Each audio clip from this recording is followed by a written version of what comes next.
They say you are too old. They say you've been at this too long. They say if it were going to happen, it would have happened already. They look at your current circumstances and assume your story is over.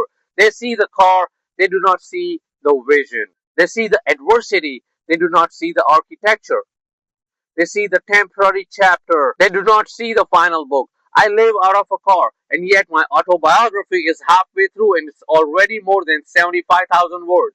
I'm in excellent shape at 40. I train with intention every single day. I maintain discipline with my diet. I read every day. I create content and build businesses. I submit for auditions. I pray. I learn. I grow. I keep going on. I continue. This is not the behavior of a defeated man. This is the behavior of a man in preparation. Some people wait for ideal conditions before they begin. Others begin under imperfect conditions and become extraordinary because of it. I may not have a house right now, but I have a mission. I may not have external validation right now, but I have internal conviction.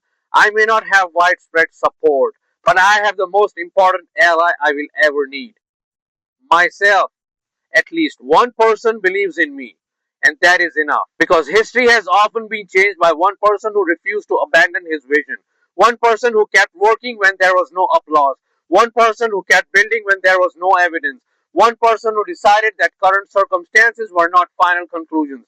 This season is difficult. There is no point pretending otherwise.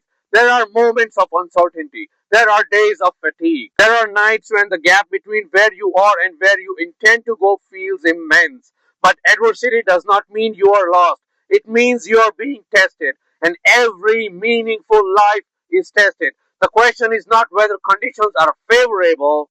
The question is whether your commitment is stronger than your circumstances. Mine is. I'm a one man machine, a one man army, a single vision, a single objective to transform my life, to honor the sacrifices that brought me here, to create impact for my family, to create impact for my community, to become living proof that discipline, faith, and persistence still matter.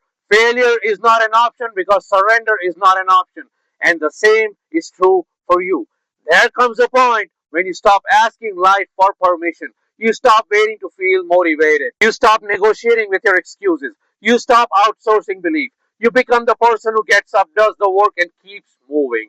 That is what maturity looks like. That is what leadership looks like. That is what resilience looks like. So if you are in a difficult season, remember this.